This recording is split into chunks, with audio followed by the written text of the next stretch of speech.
Oi, eu sou a Karina e esse é o Naftalina Fresh. O episódio de hoje é mais um dos que eu resgato textos antigos e trago pra cá em forma de podcast. A diferença é que esse não foi escrito com o intuito de ser um post do meu antigo blog. Claro, ele foi publicado lá também, mas surgiu como uma redação feita no segundo ano do ensino médio para uma aula de literatura, o que significa que ele foi feito em 2009. Eu publiquei ele no blog 3 anos depois que eu escrevi para a escola e agora, 12 anos depois, estou aqui eu pronta para narrar ele para o Naftalina. Na época em que ele foi pro blog, eu comentei que ele foi o primeiro e o único conto sombrio que eu escrevi. O título original desse conto era Um Sinal que Mudou Tudo. Mas quando ele virou post, eu resolvi mudar o nome só para Sinal. Bom, feita a introdução super longa, agora eu leio para vocês esse textinho que eu escrevi lá pelos meus 15 ou 16 anos, eu não lembro hoje em que mês de 2009 que eu fiz ele. Eu não mudei nada do que foi escrito, mas hoje eu alteraria alguns detalhezinhos na escrita, assim. Mas a ideia é ler como ele foi feito. Então vamos lá.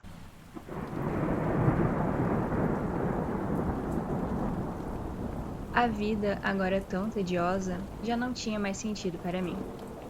Meu rosto, ainda jovem, já marcado por todas as desventuras que passei, retratava minha angustiante vontade de desaparecer. Prometi para mim mesmo que tudo seria diferente. Nada e nem ninguém mudaria meu pensamento. Olhando velhas fotos de minha família, percebi que naquele tempo éramos felizes e não sabíamos. Senti um aperto em meu peito, e uma lágrima solitária correu pelo meu rosto, indicando que meu coração ainda batia, e que o sentimento de remorso persistia. Era véspera de Natal, e todos estavam com suas famílias, menos eu.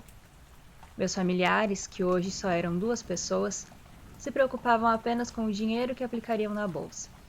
Eram os meus 2 tios, filhos da única pessoa em que um dia depositei algum afeto. Essa pessoa era o meu avô, dono de grandes empresas, mas que foi assassinado e jogado em um penhasco. Seus restos mortais foram encontrados e enterrados no cemitério central, sem nem ao menos um velório digno, no qual, provavelmente, só eu compareceria. Nada mais tinha sentido. A vontade de sumir para sempre consumia cada vez mais o meu ser. Parei em um café e, enquanto lia o jornal do dia, planejava detalhadamente meu próprio sumiço.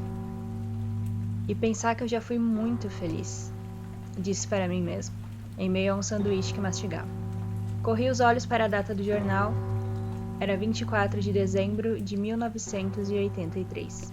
Lembrei que era véspera de Natal e também faziam exatos 4 anos que meu avô tinha sido morto. Além disso, lembrei que ele adorava o aroma das margaridas no desabrochar da primavera. Fui a uma floricultura do outro lado da rua e comprei uma dúzia das tais margaridas. Já eram 11 da noite e me dirigi para o cemitério. Fui andando e passei por becos úmidos, ruas desertas. O cemitério ficava ao lado dos escombros de uma velha casa, que há muitos anos funcionou como um bar, mas foi tomado pelas chamas de um incêndio sem explicação, e em poucos segundos queimou tudo e todos que lá estavam. Abri o velho portão de ferro já corroído pelo tempo. Olhei para o alto e vi que de lá pendia a placa Cemitério Central, já antiga e pichada por vândalos que ali se escondiam da polícia. Caminhei vagarosamente por entre os túmulos, como se estivesse estudando a vida de cada um que estava enterrado ali. O cemitério era imenso, e no último túmulo estava meu avô. A atmosfera sombria de lá era hipnotizante. A neblina me transportava para outro mundo. As teias enfeitavam crucifixos abandonados. Os túmulos estavam cobertos pelo musgo. Parei diante de uma capela, muito escura e úmida, onde eram jogados todos os ossos e corpos em decomposição, para que dessem lugar aos novos moradores que seriam enterrados. Por fim, cheguei ao túmulo de meu avô, me debrucei sobre sua lápide e arrumei as margaridas ao seu redor. Mais uma vez, a lágrima insistia em correr pelo meu rosto. Feliz Natal, vô, disse eu, para sua foto séria, pregada na placa de mármore de almofada. Me deitei sobre seu túmulo para observar a noite. Já eram 2 da manhã, e eu ainda estava lá. Conversava com meu avô, como se ele pudesse me dar alguma resposta. Lhe contei o que estava planejando. Enquanto dizia que iria me suicidar, sua foto se desprendeu da moldura e caiu sobre mim, como um sinal. Fiquei apavorado e rapidamente prendi a foto em sua moldura novamente. Olhei para ele por um bom tempo, já muito confuso e desesperado. "O que você quer me dizer?" perguntei para a foto. Minha resposta foi um longo silêncio,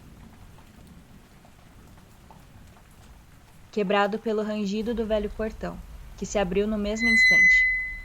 Fiquei imóvel e pensativo, por alguns longos minutos. Então cheguei à minha decisão final. "Obrigada, avô. Entendi sua resposta", disse. Me levantei e, chorando, agradeci. Ainda não era hora de alguém tão jovem deixar o mundo de vez. Fui andando em direção ao portão de ferro, repetindo um Feliz Natal para cada túmulo que passava. Saí do cemitério. Vida nova, pensei. E, acenando para dentro do cemitério, fechei o velho portão e fui embora. Tá aí o texto. Até que a Karina adolescente era bem inspirada para escrever e criar historinha, né? Eu lembro que eu fiquei bem orgulhosa de ter criado esse texto com esse mini universo e até hoje, sinceramente, eu vejo que eu gostava disso, que eu me sentia bem criando história e me deixando ir longe assim com a imaginação. Agora eternizei em podcast, olha só. Mais um episódio curtinho, né? Mas eu espero que vocês tenham curtido essa audição, digamos assim, de uma criação minha de quando eu era adolescente. Anos antes de eu começar a pensar em ter um blog ainda, veja bem. Muito bem, esse foi o programa de hoje. Espero muito que vocês tenham gostado. E semana que vem tem mais. Eu sou a Karina e esse foi o Naftalina Fresh. Muito obrigada por ter ouvido e vocês me ouvem nos próximos episódios. Até mais! Tchau!